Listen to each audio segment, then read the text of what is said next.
അമ്മയ്ക്ക് രാവിലെ വൃത്തിയാക്കലും ശീതൂട്ടിക്ക് അമ്മയുടെ പുറകെ നടന്ന് വൃത്തികേടാക്കലുമായിരുന്നു പരിപാടി. ഇന്ന് മോന്റെ സ്കൂളിൽ PTA മീറ്റിംഗ് ആയിരുന്നു. അതിന് പോകുന്നതാണ് നിങ്ങളീ കണ്ടോണ്ടിരിക്കുന്നത്. അച്ഛൻ ഞങ്ങളെ സ്കൂളിൽ കൊണ്ടുവന്നാക്കിയിട്ട് തിരിച്ചു പോയായിരുന്നു കേട്ടോ. ദേ ഈ കാണുന്ന കുറുമ്പത്തികളും കുറുമ്പന്മാരും എല്ലാം നമ്മുടെ വീഡിയോ കാണുന്ന കുട്ടിമണീസാണ്. ഞാൻ അവിടെ ചെന്നപ്പോ തന്നെ എല്ലാവരും എന്റെ പുറകെ എന്ന് പറഞ്ഞ് ആന്റി ഞങ്ങളുടെ വീഡിയോ കൂടെ എടുക്കണേന്ന്. ഞാൻ പറഞ്ഞു പിന്നെന്താ, നിങ്ങൾ എല്ലാവരെയും യൂട്യൂബിൽ എടുത്തതായി ഞാൻ അറിയിച്ചിരിക്കുന്നു എന്ന് പറഞ്ഞു. അവരെനിക്ക് ഗിഫ്റ്റ് ആയിട്ട് കുറച്ച് പേനകളൊക്കെ കൊണ്ടുവന്നു കേട്ടോ.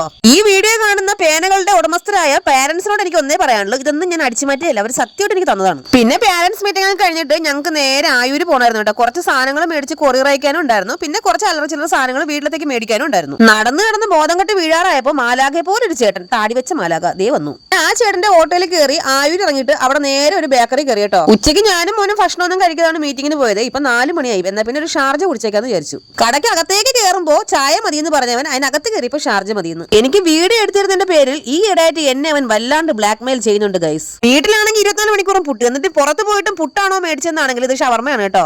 ഒരു ഷവർമ്മ മേടിച്ച് ഞാനും മോനും കൂടെ നൈസായിട്ട് അവിടെ നിന്ന് തട്ടി 2 ഷവർമ്മ പാഴ്സലും മേടിച്ചു കേട്ടോ അമ്മയ്ക്ക് കൊടുക്കാൻ. അങ്ങനെ കടക്കാരൻ ഞങ്ങളെ ഏൽപ്പിച്ച ജോലി ഞങ്ങൾ അതിഗംഭീരമായിട്ട് ഫിനിഷ് ചെയ്തിട്ടുണ്ട്. പിന്നെ കൊറിയറൊക്കെ അയച്ചതിന് ശേഷം നേരെ പോയത് അടുത്തുള്ള ഒരു ഗാർഡനിലേക്കായിരുന്നേ. എന്തൊക്കെയോ ചെടികൾ മേടിച്ച് കൂട്ടണമെന്ന് വിചാരിച്ചിട്ടാണ് പോയതെങ്കിലും അവിടെ ചെന്നപ്പോ എനിക്ക് ഒന്നും ഇഷ്ടമായില്ല കേട്ടോ. ദേ ഒരു ചെടി നിറയെ ഓറഞ്ചുകൾ കൊലച്ച് നിൽക്കുന്നു. ഗാർഡനിലേക്ക് നിൽക്കുന്ന ഓറഞ്ചിന് ഒരു പ്രത്യേകതയുണ്ട്. ഒരു വർഷം കഴിഞ്ഞാലും കല്ല് പോലെ തന്നെ നിൽക്കും, പഴുകേയില്ല അഴുകയില്ല. പിന്നെ കറങ്ങി കറങ്ങി നട്ടം തിരിഞ്ഞ് പോയി നിന്നതേണ്ട ഈ ചെടിയുടെ അടുത്തായിരുന്നു. വില ചോദിച്ചപ്പോഴാണെങ്കിൽ 350 രൂപ. ഞാൻ അവിടെ കറങ്ങി വീണില്ലെന്നേ ഉള്ളൂ. വെറുതെ അല്ല ഒരു മനുഷ്യന് പ്രകൃതി സ്നേഹമാവാത്തത്. ഇത്രയും വിലയല്ലേ, എങ്ങനെ മേടിച്ചു വെക്കാനാണ്? പിന്നെ അവിടെ നിന്ന് 2-3 ചെടിയും മേടിച്ചുകൊണ്ട് ഞങ്ങൾ നേരെ വീട്ടിലേക്ക് വന്നു. പണ്ട് തൊടിയിലൊക്കെ ആർക്കും വേണ്ടാതെ കിടന്ന കാക്കപ്പൂവായിരുന്നു. ഇപ്പൊ ആളാകെ മാറിപ്പോയി. 150 രൂപയെന്ന്. അപ്പുറത്തെ വീട്ടിലെ ശശിയാണ് അന്നും ഒന്നും ഒന്ന് തന്നെ. എന്നിട്ടും കാക്കപ്പൂവിന് വില 150 രൂപയായി. ഈ 150 രൂപയ്ക്ക് നെല്ലിക്ക് വാങ്ങിച്ചെങ്കിൽ തലയ്ക്ക് തളവെങ്കിലും വെക്കായിരുന്നു അമ്മ. എന്റെ കയ്യിലുണ്ടായിരുന്ന ബാഗിന്റെ സിബൊക്കെ പോയതുകൊണ്ട് ഞാനൊരു പുതിയ ബാഗ് മേടിച്ചു കേട്ടോ. 350 രൂപയായിരുന്നേ. ഇത് കണ്ടിട്ട് അച്ഛൻ പറഞ്ഞത് ബസ്സിലെ കണ്ടക്ടറിന്റെ കയ്യിലിരിക്കുന്ന ബാഗ് പോലെ ഉണ്ടെന്ന്. ചീതുട്ടിക്ക് ഞാൻ പോയിട്ട് വന്നപ്പോ 2-3 കുട്ടി പാവ മേടിച്ചോണ്ട് വന്നായിരുന്നു. അതിന്റെ സന്തോഷത്തിലാണ് അവള്. പാവ ഇപ്പൊ ഇങ്ങനെ ഇരിക്കുന്നെങ്കിലും ഒരു 10 മിനിറ്റ് കഴിയുമ്പോൾ അതിന്റെ തല പറിച്ചവള് കാട്ടിക്കളയും ഗൈസ്. പിന്നെ മേടിച്ചത് വേണ്ട ഇതുപോലെ ചിത്രശലഭവും ഈമോജിയൊക്കെ ആയിരുന്നു കേട്ടോ ഒട്ടിക്കാനുള്ളത്. ഇത് 3 പാക്കറ്റും കൂടെ 100 രൂപയുള്ളേ.